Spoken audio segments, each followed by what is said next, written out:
አሁን ያነሳ እስቲ በዛ እንድንጀምር አሁን ያነሳውን ጥያቄ ብትደግመው በጣም ደስ ይለኛል። አቴንሽንን ወደዚህ ወደ ኮምፒውተር ያናገርኩትን ምንድነው እንደሚታወቀው እኔ ራሴ ፐርሰናሊ አገራችን በዚህ አይነት ደረጃ መድረሷ በጣም በጣም ያሳስበኛል፣ በጣም ያሳዝነኛል። ለምንድነው እኛ መቼም በነፃነት የኖርን አባቶቻችን እናቶቻችን መስዋዕትነትን ከፍለው አገር ሰርተው የሰጡን ዜጎች ነን። በአሁኑ ሰዓት የተገኘን ትውልዶች ነን። ነገር ግን በአሁኑ ሰዓት ላይ አገራችንን በስርዓት እንድትቀጥል ማድረግ ያልተቻለበትና አገርን ለማፍረስ ለተዘጋጁ ሰዎች ስልጣኑን ሰጥተን አስረክበን በየቀኑ የሚያደርሱብንን በደልና እንግልት እንኳን መቃወም ያልቻልንበት ሚስጥር ምንድን ነው? እኛ ከዓለም ህዝቦች እንለያለን? አንለይም። ጎረቤታችን ኬንያ አንድ ነገር ተፈጠረ ሲባል እንዴት አድርገው ተነስተው ተባብረው እንደሚነሱ እናያለን። ሌሎችም የዓለም ህዝቦች እኛ እኮ አሁን ከዓለም ህዝብ በታች ሆነናል ያለን። አንደኛ በእምነታችንም ቢሆን ፈሪሃ እግዚአብሔር ያለን፣ ሁላችንም በእምነታችን በጣም ተጠንቅቀን የምንኖር፣ እርስ በርሳችን የምንከባበር የምንዋደድ ህዝቦች ሆነን እንዳልሆነን አድርገው ሲሰሩብን ቁጭ ብለን እያየን፣ ይሄ ነገር ደግሞ መጨረሻው ሞት ነው፣ መጨረሻው መሰደድ ነው፣ መጨረሻው አገር አልባ መሆን ነው። ስለዚህ ይሄን ነገር ማቆም የምንችልበት ፓወር ከየት ነው የምናገኘው? ይሄን ነው አሁን ግራ የገባንና ጠንክረን ልንይዘው የሚገባ ነገር ያስፈልጋል ከማለት ተነስቼ ነው። እግዚአብሔር ይስጥልኝ ወዳጄ። ጥሩ፣ በጣም ከባድ ጥያቄ ነው። ጥሩ ጥያቄ ነው።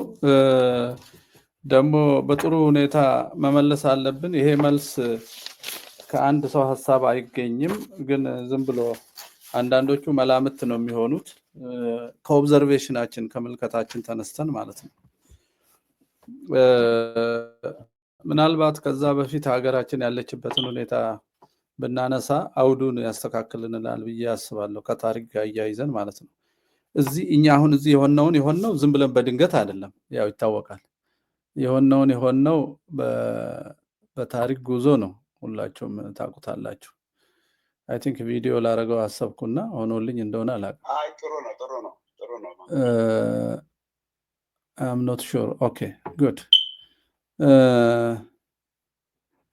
ስለዚህ ትንሽ ሆሪዞንታል ባረገው ምን ይሆናል? ሰፊ ቪው እንዲኖረን ታሪክ ማንሳት አለብን ብዬ አስባለሁ ወዳጆቼ። ታሪኩ ምንድነው? እንዴት ነው እኛ ኢትዮጵያኖች የምናስበው? ሳይኮሎጂያችን፣ ስነ ልቦናችን፣ አሁን ስሪቱ፣ አሁን ያለንበት እኛ አሁን የተገኘነው ሰዎች እንዴት ነው የተገኘነው የሚለው ስለሚያነሳልን ታሪካችንን ብናነሳ ጥሩ ይመስለኛል። ታሪክ ዝርዝር ታሪክ እኔ የታሪክ ተማሪ አይደለሁም፣ ግን አጠቃላይ የታወቀ የተጨበጠ በመጽሐፍ ቅዱስ የተደገፈ በባህላችን ውስጥ የሚታይ በህይወታችን የሚገለጽ ከዚህ ታሪክ ነው የመጣ ነው ብንልም የማናፍርበት ነገር ነው የማነሳው። የመጀመሪያ ልብ በሉልኝ እንዳይሰለቻችሁ፣ በጣም ኢምፖርታንት እና መሰረታዊ ስለመሰለኝ ነው። ስለተነ መምህር በደንብ አድርገው እኛ ተዘጋጅተን ነው የመጣ ነው ለመስማት። መጀመሪያ እኛ ኢትዮጵያዊ ከመሆናችን በፊት ሰዎች ነን። ያው የታወቀ ነው። ሰዎች ነን ማለት አዳማውያን ነን። የአዳም ልጆች ነን። ሁሉ ጊዜ ቶሎ ብለን ወደ ሀገራዊ ነገር ስንወርድ ሰውነታችን እንዳንረሳ፣ ይባስ ብለን ወደ ብሔርና ወደ ጎሳ ስንወርድ ደግሞ ሀገርም እንዳንረሳ፣ ከጎሳ ወደ ቤተሰብ ስንወርድ ደግሞ ማህበረሰብን፣ ሀገርን፣ ወደ ላይ ያለውን ሁሉ እየተውን ወደ ግለሰብ ስንወርድ ራስ ወዳድ፣ ስጉ፣ ጠንቃቃ እና እጅግ የምንሸሽ እንሆናለን። ናቹራሊ እንደዛ ነው ጠባያችን እየሆነ ያለው ብዬ ነው እኔ የማስበው። ከዚህ አንፃር ታሪክን ራቅ አድርገን ብናየው ከርቀት ብንጀምረው ማለት ነው። ሪከርደር ካለህ እንትን ላይ ቴሌግራሙ አለውና ሪከርድ አድርግ፣ ሌላ ጊዜ ሼር ታደርገኛለህ። እዛው አድሚኑ ነው የሚችለው፣ አድሚኑ የዚህ የግሩፕ አድሚን ቪዲዮ ሪከርደር የሚለው ላይ አድርገውና ምክንያቱም በኋላ ሪስፖንሲብሊ ነው መነጋገር ያለብን ፐብሊክሊ ሼር ብናደርገው ምንም እንትን እንዳይሰማን ማለት ነው። ስለዚህ ከታሪክ አመጣጣችን ስንጀምር ሁላችሁ የምታውቁት ነው። እግዚአብሔር ሰማይና ምድርን ፈጠረ ብለን ነው የምንጀምረው። መቼስ ከእግዚአብሔር ተለይቶ ማሰብ አደገኛ ስለሆነ ምንጫችንንም መርሳት ሰልፊሽ ያደርገናል። አሁን የዚህ የኦሮሞ ነፃ አውጪ የትግሬ ነፃ አውጪ ተብለው ሰው የሚያርዱ ሰዎች ከመሰረቱ ስለማይወጡ ትግራዋይነት ከሃይማኖት ሁሉ ይበልጣል፣ ኦሮሞነት እንዲህ የሆነ ነው እያለ ሲጀምረው ሌላውን ፍጡር ወገኑ መሆኑን ይረሳል። ከቅርብ ጊዜ ትርክት ይጀምራል፣ ቂመኛ ይሆናል። ሌላ ሰው የሰራበት ወንጀል ካለም እሱም ራሱ ሊሰራው የሚችለው አይነት የሰው ደካማ ጠባይ መሆኑን አይገነዘብም። በዘርና በደም የመጣ ወንጀል ይመስለዋል። ስለዚህ የዛሬ 500 600 ዓመት ሰራውን ወንጀል በቤተሰብ ፈልጎ አሁን ዘንድሮ በተወለዱ ሰዎች ላይ ሊወጣ ይፈልጋል። ምክንያቱም ዘራቸው፣ ደማቸው፣ አጥንታቸው ወንጀሉን የሰራ ይመስለዋል። ወንጀል ካለ ሐሰተኛ ትርክቱን እንዳለ ብቀበለው ማለት ነው። በጣም ትልቁ ምሳሌ ሚኒሊክ የሚባል ንጉስ ነው። ሚኒሊክ ጡት ቆረጠ፣ ሚኒሊክ እጅ ቆረጠ፣ ነፍጠኛ መሬት ዘረፈ፣ ኦርቶዶክስ ሰውን ሁሉ ማንነቱን አጥፍታ የኩሽን ህዝቦች ትንቃለች፣ እኛ ኩሽ ነን፣ ኦርቶዶክስ የትግሬና የአማራ የሴሜቲኮች ነው። ይሄን ሁሉ ትርክት ዝም ብለን እስቲ እንቀበለው። ይሄንን የሰይጣን ትርክት ብንቀበል እንኳን ነው ልክ ተመልሰን እግዚአብሔር ሰማይና ምድርን ፈጠረ። ከዛ በፍጥረቱ ላይ ያነገሰው አንድ አዳም የሚባል አባት ፈጠረ። ሲፈጥረው በአምሳሉ ፈጠረው። በአምሳሉ ፈጥሮ በግዕዛን በማሰብ በማመዛዘን በማድረግ ባለማድረግ ራሱን የሚገዛ በነፃ ፍቃድ የሚኖር ሰው ፈጠረ። በነፃ ፍቃድ እንዲኖር የፈጠረው ከፍቅሩ የተነሳ ነው። እስረኛ ወይ ሮቦት መስራት ይችል ነበር እግዚአብሔር ዝም ብሎ ኦን አድርጎት እንዲያመሰግነው ለማድረግ። እንደሱ አይደለም። ማመስገንም አለማመስገንም የሚችል እሱን የሚመስል እግዚአብሔር በጎ ነው፣ ደግ ነው። ግን ፍጹም እንደ እግዚአብሔር ደግ መሆን ባይችል እንኳን አርአያ የምትለዋ በአምሳሉ ፈጠረው ራሱን አስመስሎ። አርአያነቱን ወደ እግዚአብሔር መጠጋት ግን የራሱ የሰው ጥረት ነው። እግዚአብሔር በፍቅር ፈጠረው። ስለ ፍቅሩ የምንሰጠው ምላሽ እሱ ወደ መምሰል መሄድ ነው። እሱ ያዘዘንን እያከበርን እሱ ልክ እንዳደረገልን ሙሉ በሙሉ ማድረግ ባንችል ፈጥረን መስጠት፣ ለምሳሌ ስነ ፍጥረትን ሙሉ ፈጥሮ ነው የሰጠን። እኛ ፈጥረን መስጠት ባንችል እንኳን ከተፈጠረው ለሰው ጠቀሜታ እንዲውል አድርገን አመቻችተን ብንሰጥ እግዚአብሔርን እየመሰልን እንሄዳለን። መፍጠር አንችልም፣ ግን ከተፈጠረው ሰዎች እንዲጠቀሙ እናደርጋለን። ተመልከቱ። አሁን ከዛ በኋላ ልጆች ተወለዱለት እንላለን። በእርግጥ በደለ፣ ከበደለ በኋላ ተባረረ። ለክርስቲያኖች እንግዲህ ሙስሊሞች በራሳቸው መንገድ ተርጉሙት። ተባረረ። ይሄን የተባረረ በአምሳሉ ፈጥሮት አርአያውን እንዲነሳ ፈጥሮት የነበረው ልጁ የሰው ልጅ በጸጋ ልጁ በአካል አልወለደውም ሰራው እንጂ በጸጋ ልጁ በደለው። እግዚአብሔር አፍቃሪ ስለሆነ ይሄን የበደለ የጠፋ በደለ ማለት እግዚአብሔርን አስቀየመ ማለት ብቻ አይደለም። ከእግዚአብሔር ራሱን ሲለይ ህይወት የሰጠውን አምላኩን ስለሚያጣ ህይወት አልባ ይሆናል። አዳም ህይወት አልባ ሆነ። ህይወት አልባ ሆነ ማለት ወዲያው ሞቶ በስብሶ አፈር ሆነ ማለት አይደለም።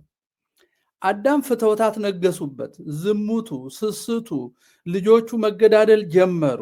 አየው፣ ክፋት፣ እነዚህ ሁሉ አሁን እኛ ሀገር የተገለጡት የስስት ርስት የማስፋት ሌላውን የመጥላት እግዚአብሔርን የመርሳት ከህግ ውጭ የመኖር የተከለከለውን የመውሰድ ከሱ ያኔ ውድቀት ስንወድቅ ያደረብን ደዌ ነው።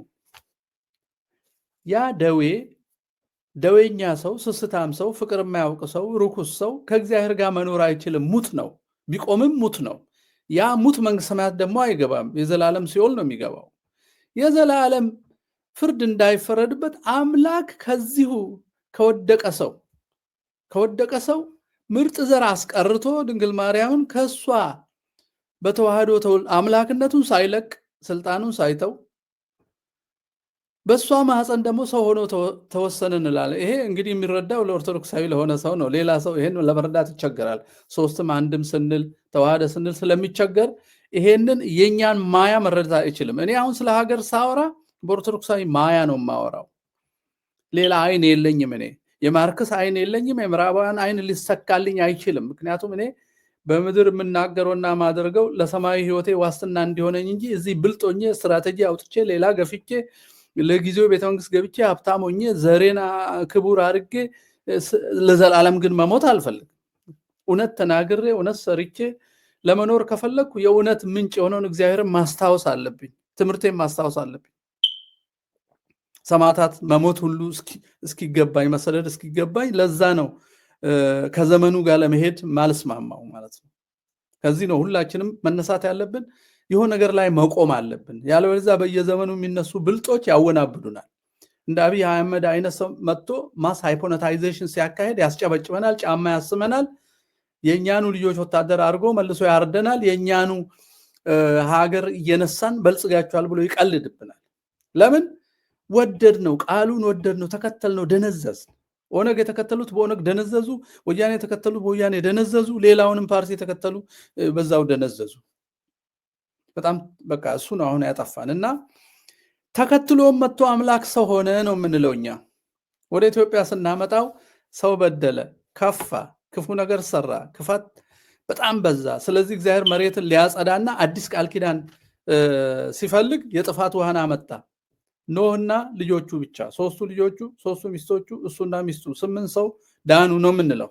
ተመልከቱ፣ እነዛ 8 ሰዎች ሶስቱ ልጆቹ ከመርከብ ሲወርዱ እግዚአብሔር ቃል ገባለት፣ ካሁን በኋላ አላጠፋም። እንደዚህ በአጠቃላይ ውሃው እንደ ጥምቀት ነው እኛ የምንቆጥረው። መሬትን ንጹህ ማድረግ፣ መሬት እኛ ነን። ስንጠመቅ እንነጻለን ከዛ ከአዳም በደል። አዲስ በደል እኛው ነን የምንሰራው። የሚበድል ፓርቲ የምናቋቁመው እኛ ነን። ዘረኝነት እኛው ነን የምናመነጨው፣ ከእግዚአብሔር አይደለም። በሰይጣን ማሳበብ አንችልም። ምክንያቱም የማሰብ የማመዛዘን አቅም ተሰጥቶናል። ሰይጣን በእርግጥ ሀሳብ ይሰጠናል። ቃየል አቤልን እንዲገል ሀሳብ እንደሰጠው መግደል የሚባል ኮንሰፕት አያቅም ነበረ። ቃየል መግደል አያቅም ነበር። ቁራ ሆኖ ወፍ መስሎ እሱ ሰው መስሎ ድንጋይ አንስቶ ቁራውን ገደለና እንዴ ምንድን ነው ሲለው መግደል አለው። መግደል ወንድምን እንዲህ ብትለው እኮ ያንን ሁለቱን ሴቶች ትወስዳለህ። በሚስት ነው ነገሩ። ሉድ እና አቅሌማ ሴት 2 መንትያ ልጆቻቸው ነበሩ። የአቤል መንትያ መልከ መልካም አይደለችም። የቃየል መንትያ በጣም መልከ መልካም ነች። አዳም ዝምድና አራርቃለሁ ብሎ ስዊች ነው ያደረገው። መንትያዎቹ አብረው የተወለዱት እንዳይጋቡ የኔን ቆንጆ ለሱ የሱን ፉንጋ ለኔ ሰጠ ብሎ ሁለቱንም ለመሰው ነው የገደለው። ስስት ነው። የኢትዮጵያ ውስጥ የተፈጠሩ የዘር ፓርቲዎችን ስታዩ የዛ ስስት የዛ የቃየል ልጆች ናቸው። ይሄን ቃየላዊ ጠባያችንን ለማጽዳት ነው እንግዲህ ኖህ የመጣው።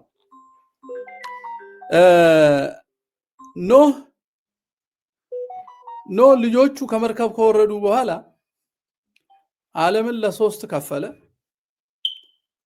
ከዛ ወደ ኢትዮጵያ ስንመጣ አንደኛው ልጁ ኩሽ የሚባለው ወደዚህ ወደ አፍሪካ መጣ። አሁን እዚህ ላይ ነው እንግዲህ የኛ ታሪክና የኛ የአሁኑ ጠባይ ድንዛዜያችን የሚጀምረውን ለማምጣት ብዬ ነው። ለምን ደነዘዝ? ለምን በጠላቶች እንኳን እንገዛለን?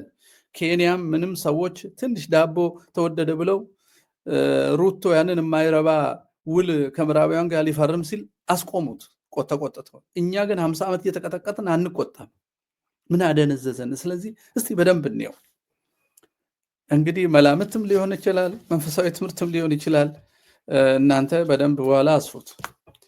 ከመርከቡ ወረድን። ወደ አውሮፓ፣ ወደ ኤዥያ፣ ወደ አፍሪካ መጣን። ለ3 ነው የተካፈልነው ዓለምን። ዓለም አሁንም ምን ሆነ? ጣዖት መከተል ጀመረ መልሶ። እግዚአብሔር በጥፋት ውሃ አጽድቶ እንደገና የኖህን ትምህርት ወርሰን ነው የተለያየ ነው። ኖህን ከጥፋት ውሃ ያዳነ አስተዳደር፣ የቤተሰብ አስተዳደር እምነትን ነው የወረስ ነው። 3ቱ ልጆቹ ወርሰው ተረፉ። መሬት ላይ ስንወርድና ስንባዛ ቤተሰቦቻችንም በዛው ከኖህ በወረስነው አስተሳሰብ ነበር የምንመራው። ቤተሰቦች በስተው ህብረተሰብ ሲሆኑ፣ ህብረተሰቦች ሲበዙ ደግሞ ህብረተሰብን ለማያያዝ መንግስት የሚለው ሌቭል ነው የምንመጣው።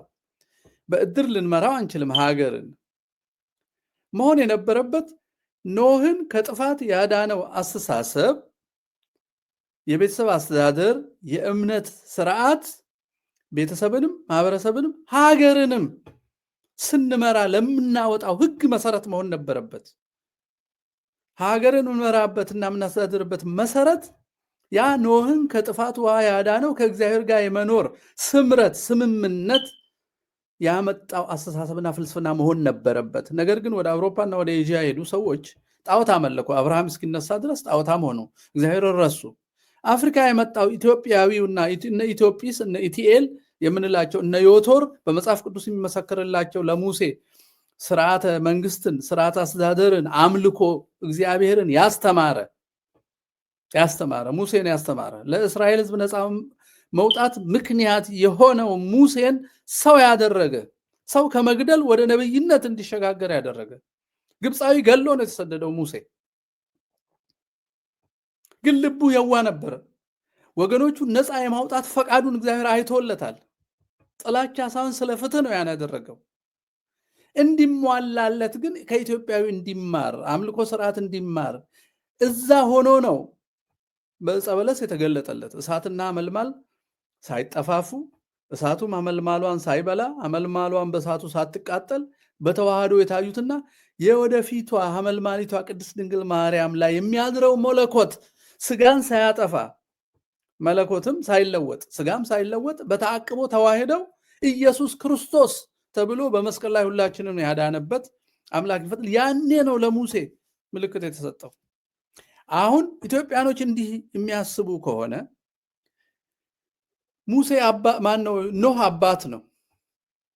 ልጆቹ ይታዘዙለታል። መታዘዛቸው የሚያድን መንገድ ይዟቸው ስለሄደ ነው፣ ያከብሩታል። ስለዚህ ሄራርኪ ምንድነው? ተዋረዳዊ መከባበርን ኢትዮጵያኖች ከዛ ነው የወረስ ነው። ቤት ውስጥ አባት በስም አይጠራም። አሁን ሰለጠን ብለህ በስሜ ጥራኝ ልጅ ማቅረብ ነው የሚባል ጋጠ ወጥነት ተጀምሯል ኢትዮጵያ ውስጥ። አባቱን በስም የሚጠራ ልጅ እንኳን አባቱን ታላቅ ወንድሙ ወንድም ጋሼ፣ ታላቅ እህቱን እህት አበባ፣ እህት ዓለም፣ እህትዬ እያለ ነው የሚጠራው። ሄራርኪው መንፈሳዊ ምስጢር አለው።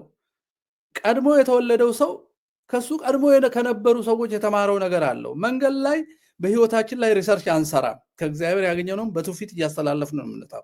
ያ እንዲተላለፍ ነው ታላቅነትን ማክበር ያስተማሩን አባቶቻችን። ያ እንደዛ በንጹህ ልብ ህገ ልቦና የሚባለው ያ የኖህን ልብ ይዘን ነው እኛ ይኖር ነው። ጣዖት የሚያመልክ አንድም መንግስት ኢትዮጵያ ውስጥ አልተፈጠረም። አንዳንድ የሐሰት ትርክቶች አሉ። ሳባ ዘንዶ ታመልክ ነበር ምናምን፣ that is false፣ ውሸት ነው። ይሄ ፈጠራ ነው። የዘንዶ ወንበር የዘንዶ ምልክት ከመሬት ቆፍረው ሲያገኙ አምልኮን ይላሉ። አይደለም፣ ክርስቶስን የማሳየት ነው። ሙሴ በበረሃ የሰቀለው በመስቀለኛ ላይ ምን ሰቀለ? የመዳብ እባብ ስቀልና ህይወት ያለው መርዛም እባብ የነከሰው ሰው ሲያየው ይዳን፣ ሲደወል ድምፁን የሰማ ይዳን እያለ የክርስቶስን ትንቢት የተናገረበት እባብ ነው ያገኙት። እኛ ግን እሱን ታመልከዋለች ይላሉ። ሚስጥር ስለማያውቁ ማለት ነው። ሚስጥር ስለማያውቁ ታሪክ የሌላቸው ሰዎች መጥተው ምንም መጽሐፍ የሌላቸው ሰዎች መጥተው ወራሪዎች መጥተው ይህን ሲነግሩን እኛ እናምናለን። ስለዚህ እኛ ታሪካችን የመከባበር ትውፊት የመጠበቅ የመቀበልና የማቀበል ነው። መቀበል፣ መጠበቅ፣ ማስተላለፍ፣ መቀበል፣ መጠበቅ፣ ማስተላለፍ ነው። በዚህ ሁኔታ ውስጥ እንግዲህ ብዙ መከራ መጥቶብን ተበላሽቶብናል ብዙ ነገር። ከዛ ኦሪት የተጻፈው ኦሪት መጣ። የእስራኤል ባህልንም አመጣን። በኦሪት ውስጥ ጌታችንን መምጣት በነቢያት የተነገረውን ስንጠባበቅ ጌታ ተወለደ። ሄደን መባ ሰጠን። ቀጥታ በሐዋርያት ሥራ እንደምታዩት እነሆ ውሃ እንዳልጠመቅ ማን ነው የሚከለክለኝ ብሎ የማንንም ደም ሳያፈስ በፈቃዱ ትንቢቱን ተርጉሞ የተጠመቀ ሰው ቢኖር ማን ነው? ኢትዮጵያዊ ብቻ ነው። ሌሎቹ አሳደው ገለው ነው። ስንት ዓመት ፈጅቶባቸው እስከ 500 ዓመት ድረስ ሰው ይታረድ ነበር ክርስቲያን ከሆነ። ቆስጠንጢኖስ ካረፈ በኋላ እንደገና ተጀመረ። እንደ ዱዲያኖስ እነ ማክሲሚያኖስ ሌሎቹ በታሪክ የምታውቋቸው ስንክሳር የጻፈው በእነሱ ባረዱት ሰው ነው። እኛ ጋር ግን አያቸው ከህገ ልቦና ወደ ህገ ኦሪት ከህገ ኦሪት ወደ ህገ ሐዲስ ነው የመጣ ነው። አሁን እዚህ ላይ ያለን ነው። በ6ኛው መቶ ክፍለ ዘመን ነብዩ መሐመድ በአረቢያ የተነሳው ዘመኖቹ ሲሳደዱ ተቀበልን። እዚህ ተቀምጠው እስልምናን አስፋፉ ስንል የክርስትናን አስተምሮና ያረጅሙን ትውፊት ምን አረጉት? ቆርጠው አዲስ ነገር ጀመሩ ማለት ነው። አለቀ። ምክንያቱም ቁርአን እኔ ብቸኛና የመጨረሻ መጽሐፍ ነኝ፣ ከዛ በፊት ያለ ነገር ሁሉ ከኔ ካልተስማማ ትክክል አይደለም ብሎ የደመደመ ነው። እኔ የመጨረሻ ነብይ ነኝ፣ ከዛ በፊት የነበሩ ነቢያት የተናገሩት ከኔ ጋር ካልተስማሙ ነብይ አይባሉም አይነት ነገር ነው መሐመድ ያስተማረው። በዚህ የተነሳ ቆረጥ ነው በቃ 5590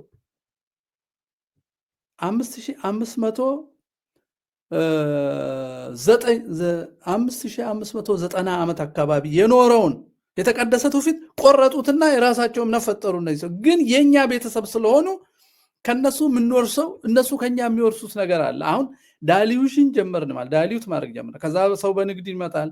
ከዛ የአውሮፓ ወረራ አለ፣ ጣሊያኑ ምናምኑ። ከዛ ሁሉ በላይ የኢትዮጵያ ዩኒቨርሲቲዎችና ትምህርት ቤቶች ወረራ አለ።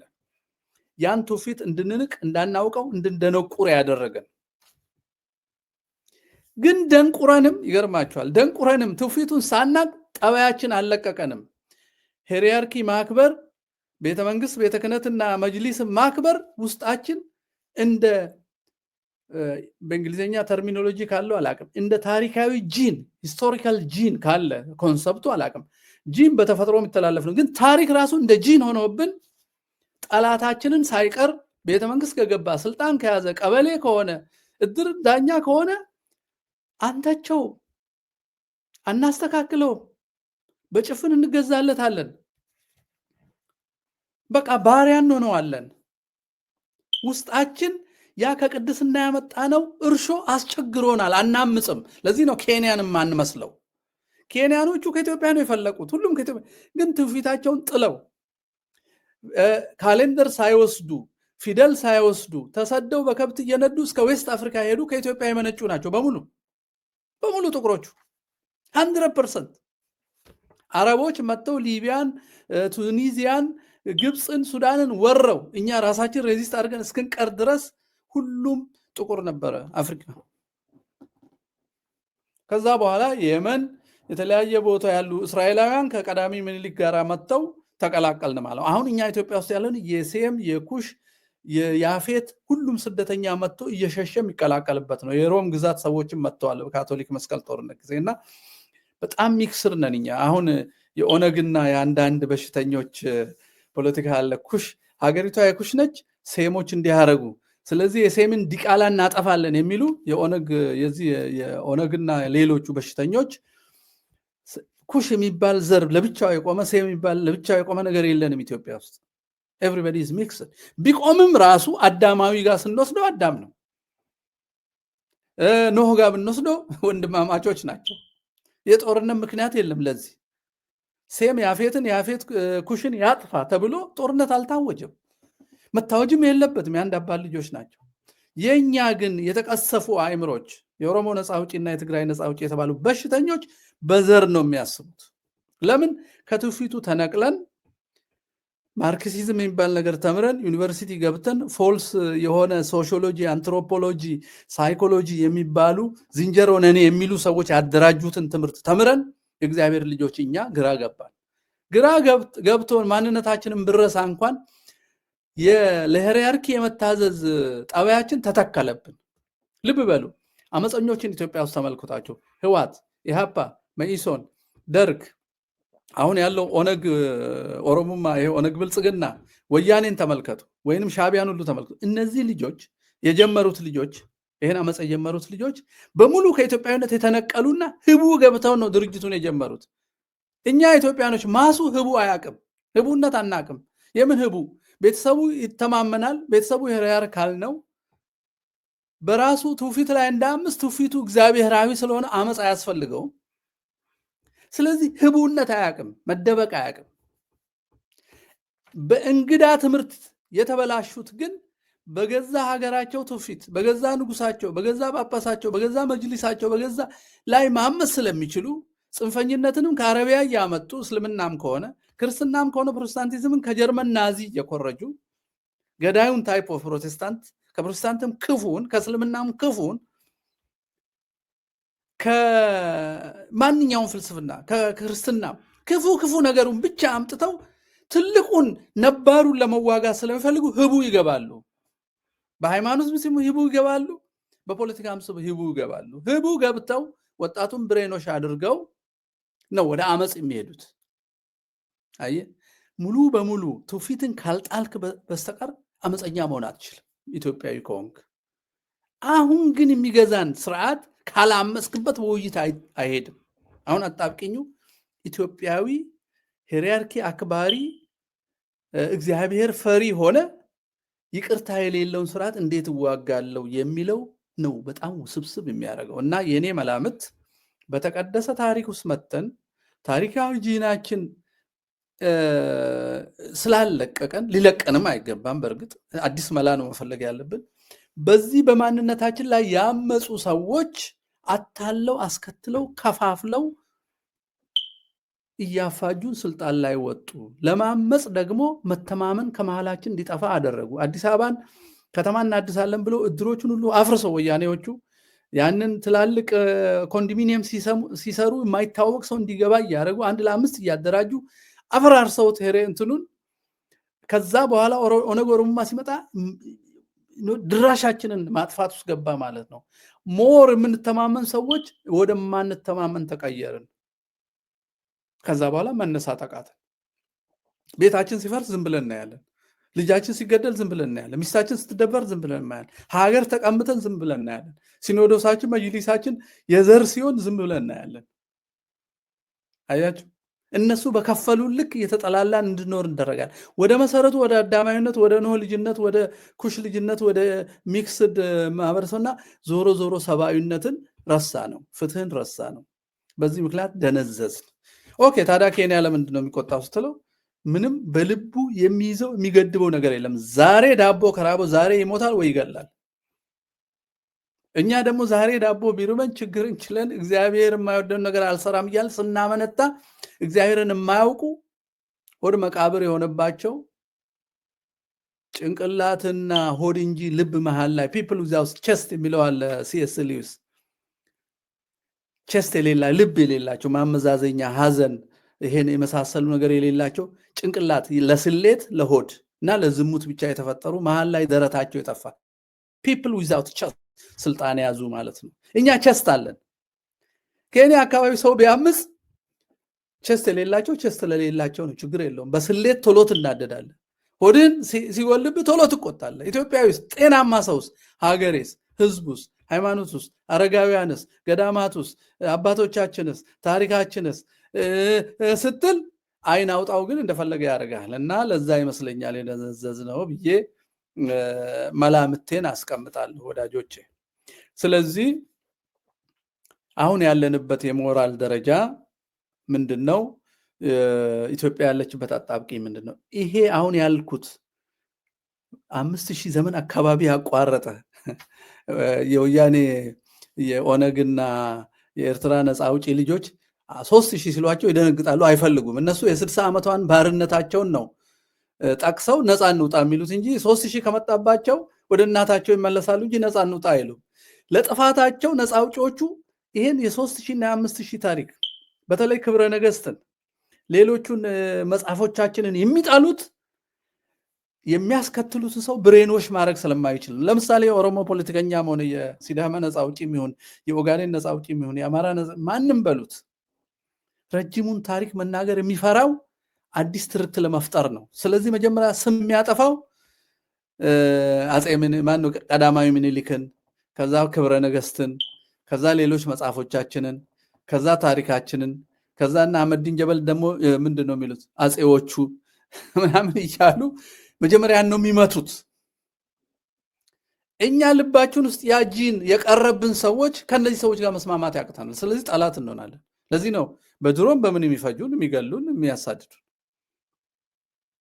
ለዚህ ነው አማራ የሚታረደው። ለዚህ ነው ኦርቶዶክስ ኦሮሞ የሚታረደው።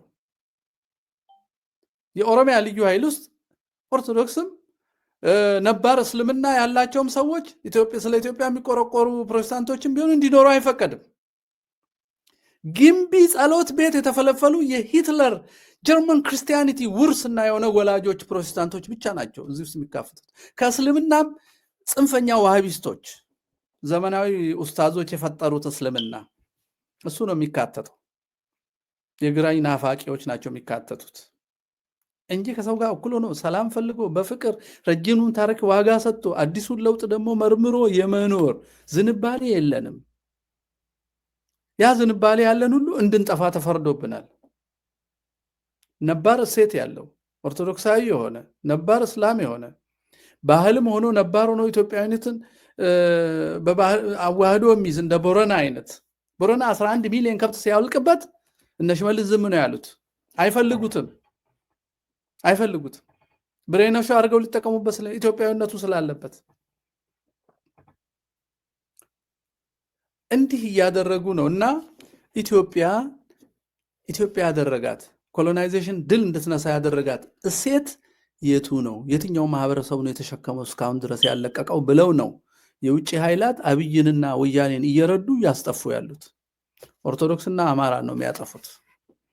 ከዛ ደቡብ ደግሞ ጉራጌ፣ ጋሞ፣ ኮንሶ፣ ዶርዜ እነዚህ እና ቤንች አካባቢ ያሉ ሰዎች ኢትዮጵያዊ መሰረታቸውን እየፈለጉ እሱ ነው የሚመቱት። አሁን የደቡብ ምዕራብ ክልል ብለው ፈጥረው አባዱላ መድበው ኦሮሚያ ውስጥ እንዲገባ አሳምነዋል። ደቡብ ምዕራብ ክልል 75% ኦርቶዶክስ ነው። 100% ግን መሪ የሚመረጠው አዲሱ ፕሮቴስታንት ነው። ጸረ ኢትዮጵያ የሆነው የኢትዮጵያ መበተን ምንም የማይመስለው ረጅሙን ታሪክ ስለማያውቅ መበተን ለሱ ጌታ ጌታ እያለ ዝም ብሎ መደንዘዙን እንጂ እንዴት አድርጎ ያ ትውፊት መያያዛችን እንዴት እንደሚጠቅመን አያውቅም። ምክንያቱም ለኮሎናይዜሽን የሰራ እምነት ነው የሚከተለው።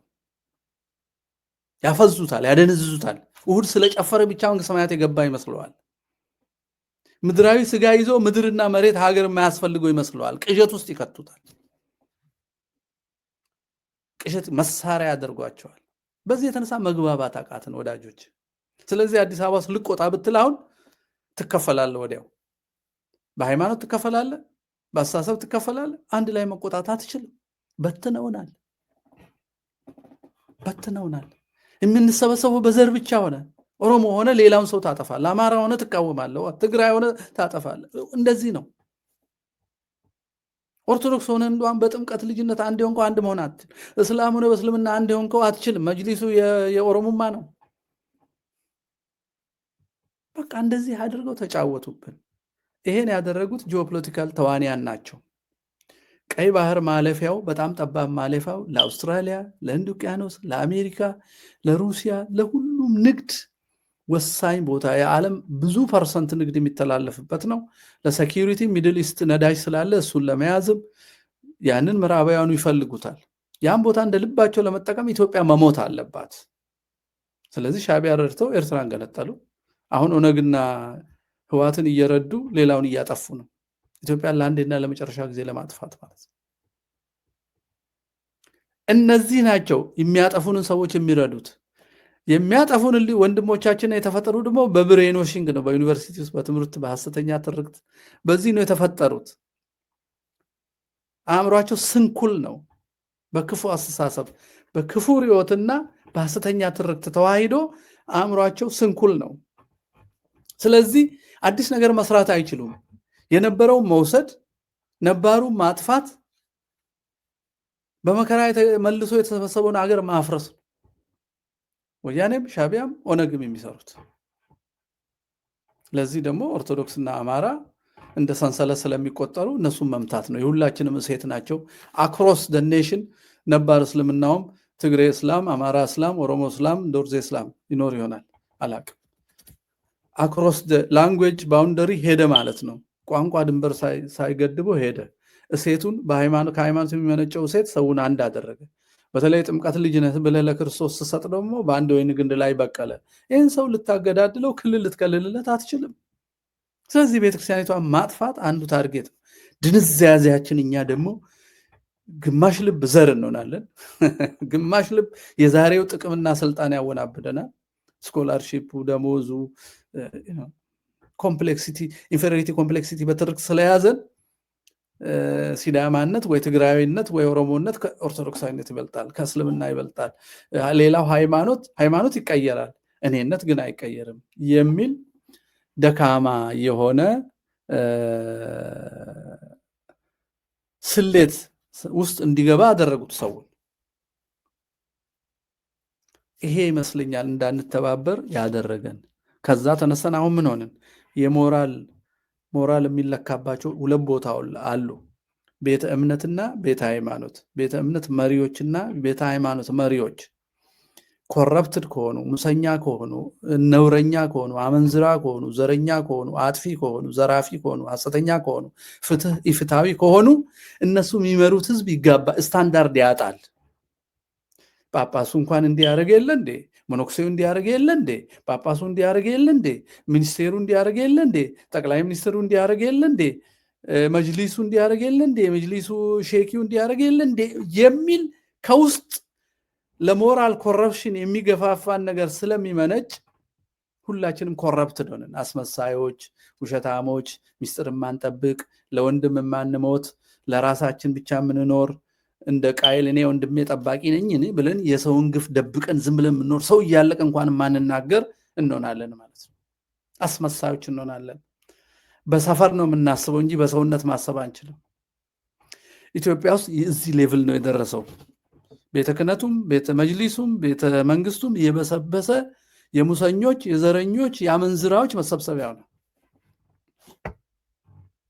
እነሱን እያየን እኛም ግራ ተጋባን ማለት ነው። ይሄ ሁሉ መሪ ስላጣን ነው የደነዘዝ ነው የሚል ድምዳሜ ላይ እንድደርስ ያደርገኛል። ወዳጆች እንግዲህ ድንገት እንደዚህ ነው የማስበው። እኔ ሀሳቤን ነው ያጋራሁት። መላምት ነው። አይ ሌላ አለ ካላችሁን ጨምርና እናሳድገዋለን። በጣም ቆንጆ ነው። በጣም ቆንጆ ነው። እኔ በበኩሌ መነሻ ችግራችን ምንድን ነው የሚለው ላይ ድሮም የማስበው ነገር ነበርና እውነትም ይሄ ከኋላ ይዘነው የመጣ ነው። ለእምነታችን ስንል ይዘነው ለመጣነው ነገር ፕሮቴክሽን ስንል ራሳችንን ለአውሬዎች ሰጥተን የሚያደርሱብንን ጥፋት ለመገዳደር ያልቻልንበት ምክንያትም እንደሆነ ነው የጠቀሱልን። በጣም ጥሩ ትምህርት ነው። ግን ከዚህ እንዴት ይወጣል የሚለው ላይ ሁለተኛ ቻፕተር አድርገው እሱ ላይ ነው ዋናው ማየት ያለብን የሚመስለኝ እና ሌላ ሰው ምናልባት ጥያቄው አስተያየት ካላችሁ መድረኩ ክፍት ነው። 2 ደቂቃ ስጡኝና መለሳለሁ። እሺ እሺ።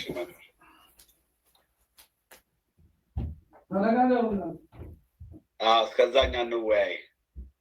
ምን አስተያየት አላችሁ እስቲ እስካሁን ድረስ ከሰማነው አንፃር?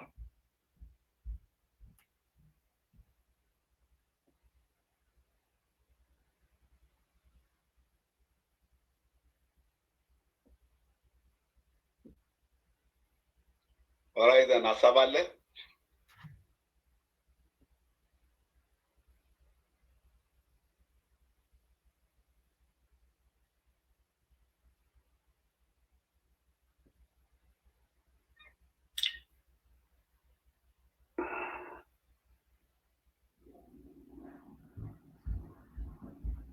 ወንድዬ የምትለው ነገር የለም?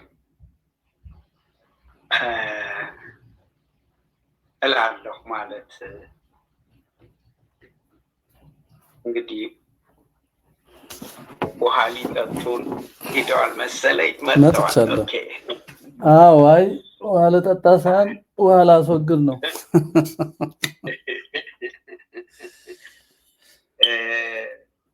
አመሰግናለሁ። ትልቅ ትምህርት ነው።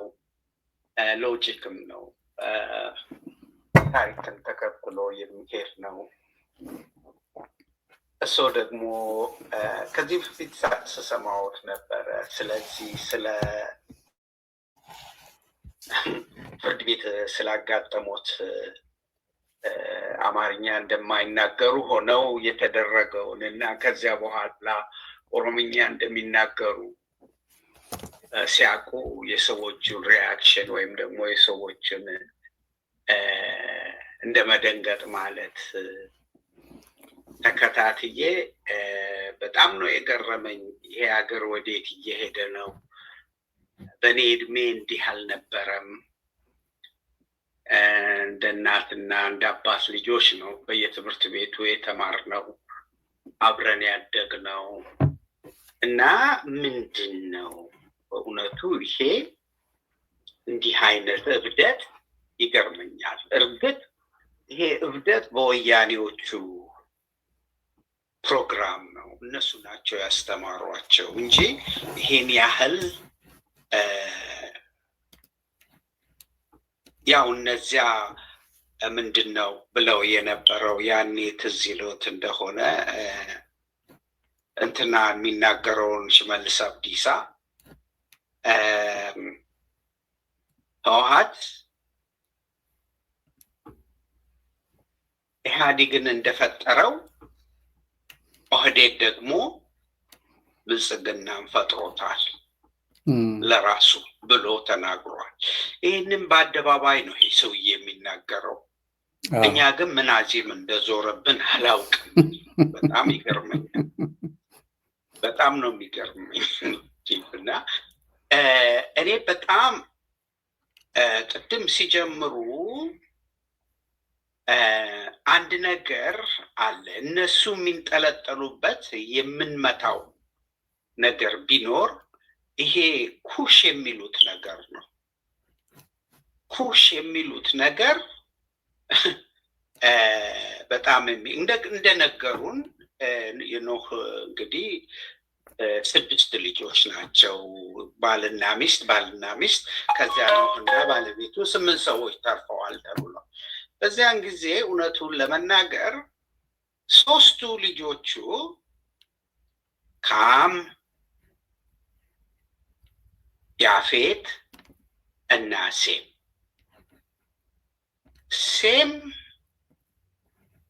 የሴም ልጆች እንደዚህም ሳይደበላለቅ እኮ አልመጣው።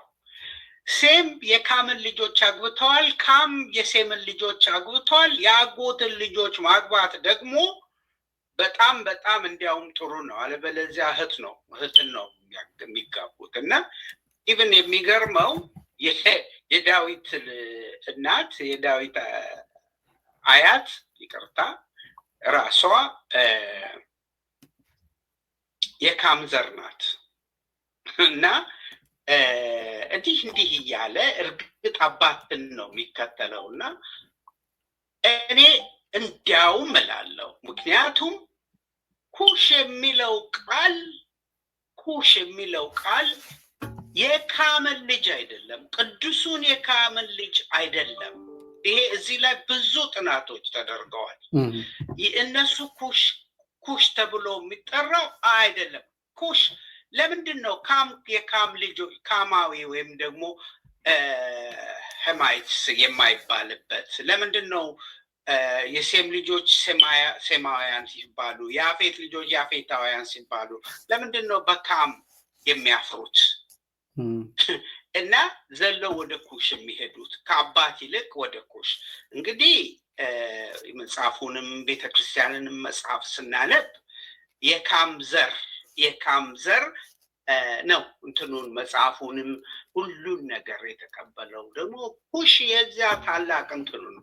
ስንተኛው 13ኛው ትውልድ ላይ ሲደርስ እኔ ያነበብኩት ካህኑ ታላቁ ካህን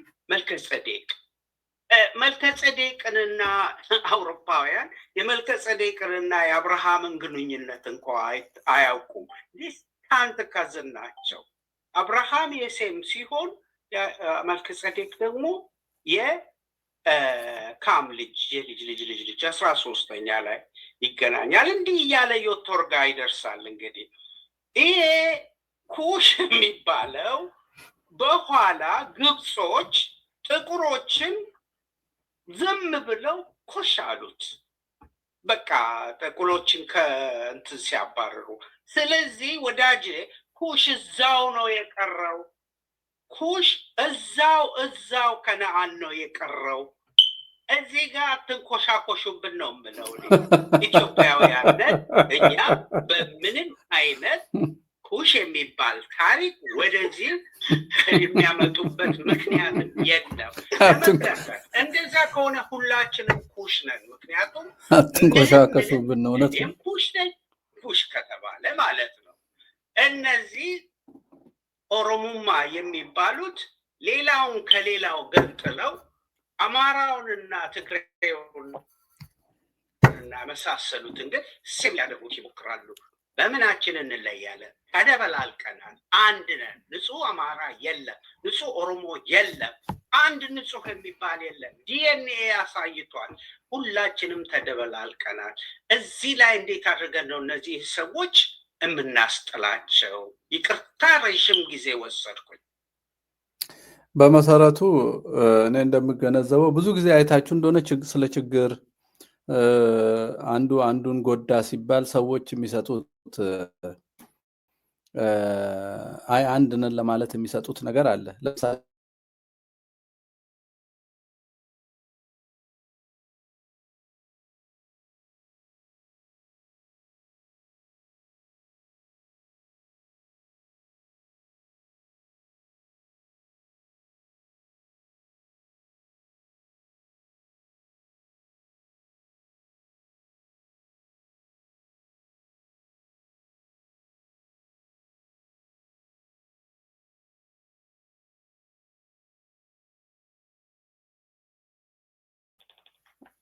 አሎ ተመልሶ ይሆን?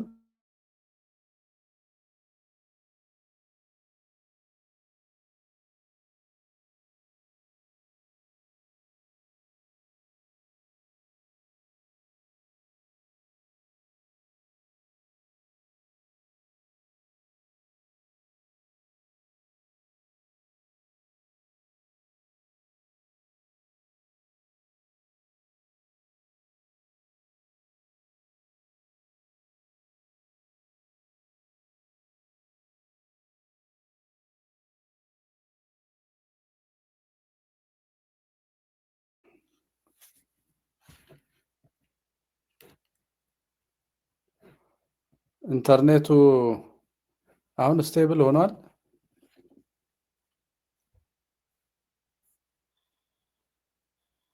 አሁን አላችሁ? መምህር ይሰማዎታል? ተቋርጧል። አሁን የለም። ወጥቼ ልግባሽ። ኦኬ ሚውት ሆኖ ነው አክቹአሊ ሚውት ሆነ። ወጥቼ ልገባ እየሞከርኩ ነበረ። ከመጣ እንግዲህ በዚሁ እቀጥላለሁ። አሁን እሰማለሁ አይደለም? ኦ ዋትስ ሮንግ? አሁን እሰማለሁ። አሁን መጥተዋል። አዎ እሺ በጣም ይቅርታ ኢንተርኔት ሄዶ ነው የመጣው። ይገርማል እኮ።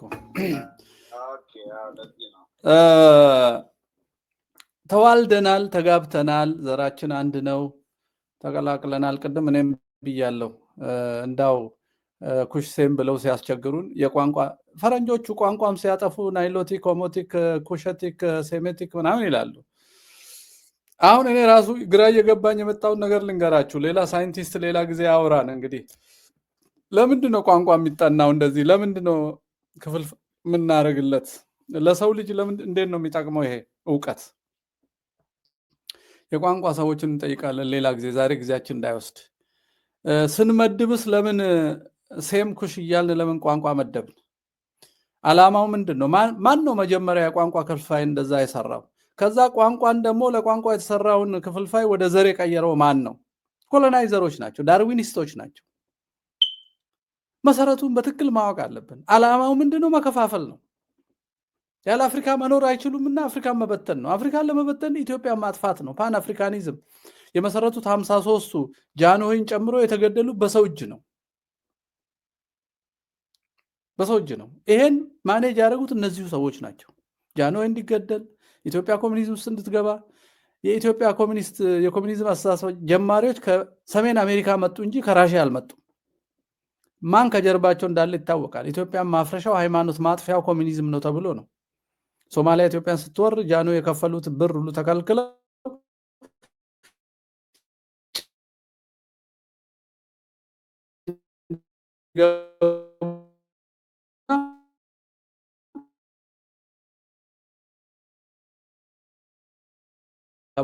ያደረጉት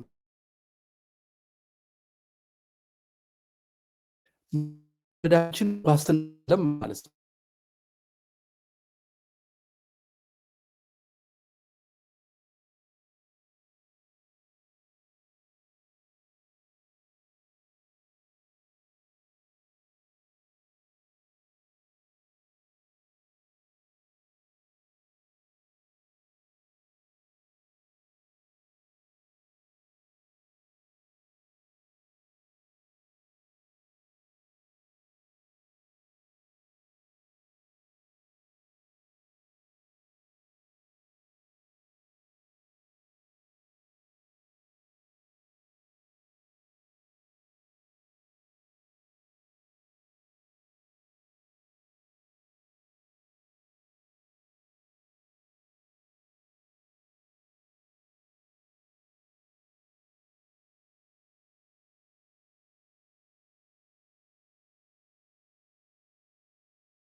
እስቲ ሀሳብ ስጡበት ሁላችሁ።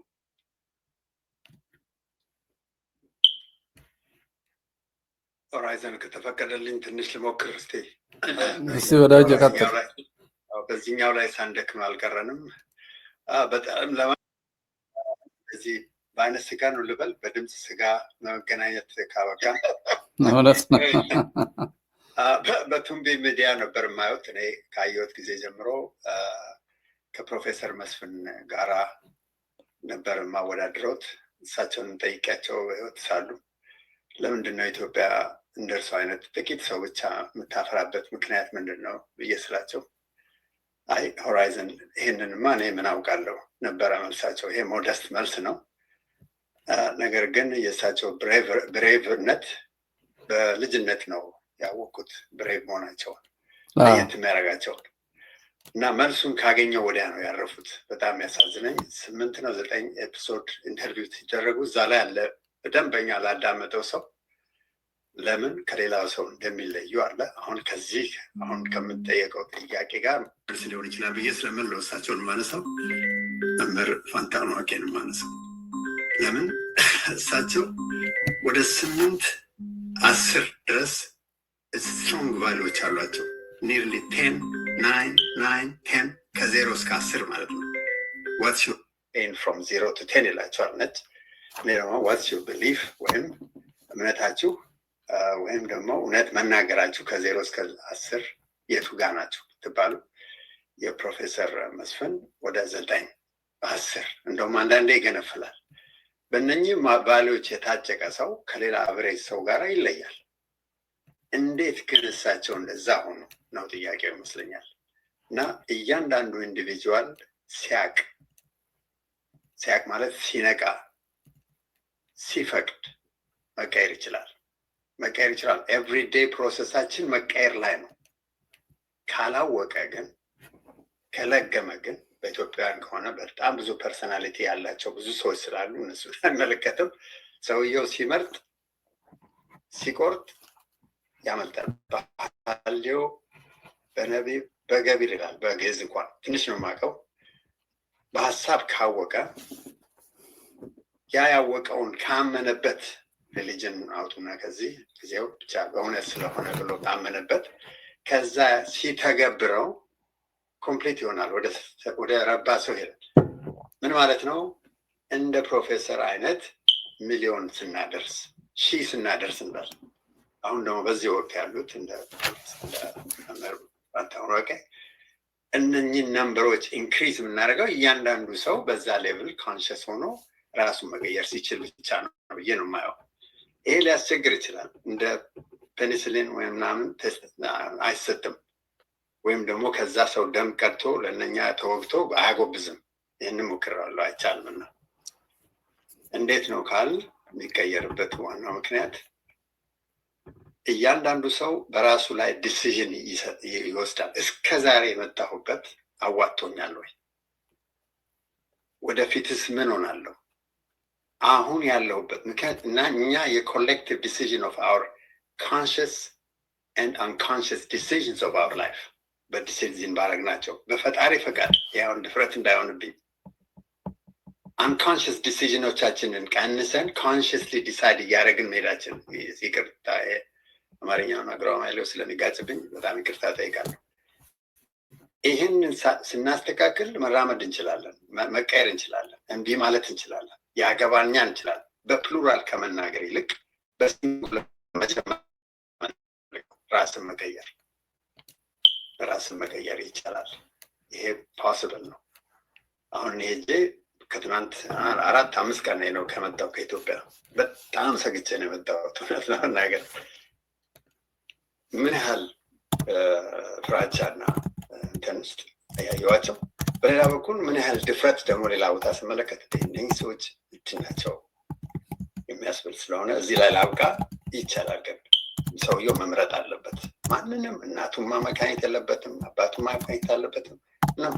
ወደ እውነት መጠጋት የመጀመሪያው ስቴፕ ነው። እውነትን ነገር በቁጭ እንዳደረግ ለዛች ደግሞ መቆም ያገባኛል የሚል ስሜቱን ከ2 ወደ 8 ለማድረስ መግፋት። ይህ በአጠቃላይ ነው የምናገረው። አጠቃላይ ያገባኛልም ልክ እንደዚህ ብዙ ነገሮች አሉ። ሌላ ጊዜ መድረስ እንቻላል። ነገር ግን እኔ እጅግ በጣም ነው የማመሰግነው። እንዲሁ በቃል ሀሳቤንም ለመግለጽ መቻሌ በጣም ደስ ብሎኛል። በጣም እኔ እንደው መጀመሪያ ሲፈልገውት የነበረው ግን ስሜ አድማሱ ተገኝ የሚባል ነው። ቱምቢ ሚዲያ ላይ ቴክስት ለማድረግ ሞክሬ ነበር ፊው ቲንግስ እኔ የማምንባቸውን ግን በጣም ኤፈርቶ በጣም በዚህ ላይ ሞኒተር ማድረግ የሚገባውታል። ብዙ ጊዜ መናገር ጠቃሚ እንደሆነ በአቅም ከማይራመድ ዜጎች ጋር አብረው መድከምም ጥሩ አይመስለኝም ልበል። አመሰግናለሁ። ታንኪዩ። እናመሰግናለን ሆራይዘን። ሁልጊዜም የእሳቸውን ትምህርት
ነገር የለም።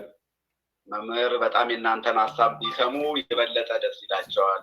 ከኛ ሀሳብ ተነስተው የእሳቸውን ግምገማ ያደርጋሉ። ስለዚህ ሁላችሁም ሀሳብ ያላችሁ እንደሆናችሁ አውቃለሁ እና ሀሳባችሁን ስጡ ፕሊዝ።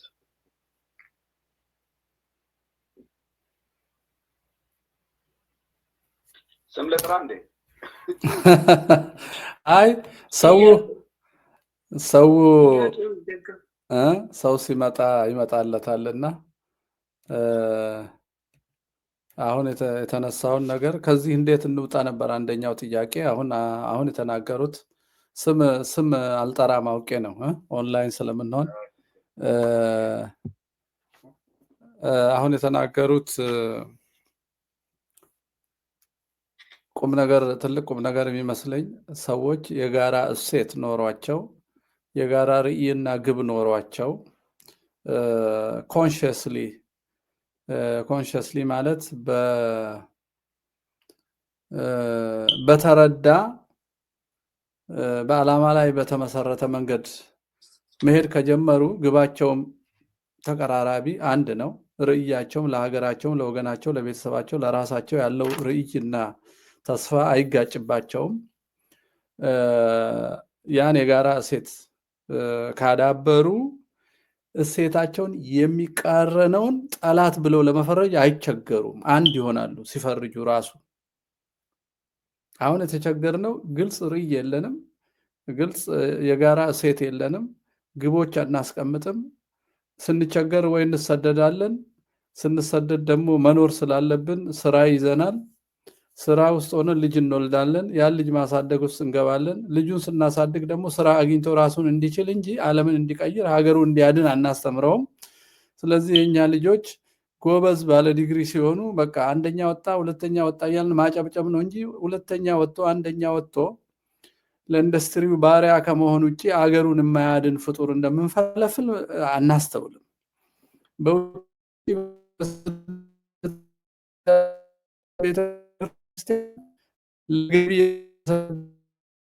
ሰዎች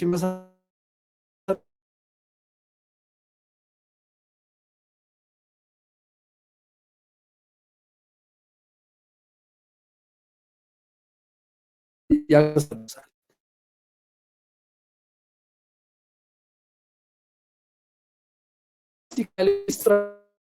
የሚደግፉ አካውንት ሳይሆን እንዲሁ ትውልድ ተፈጥሯል። ንጉስ ነው እኮ ሰው እኮ የሆነ ሰው ብለን እንጂ ሰው በሰው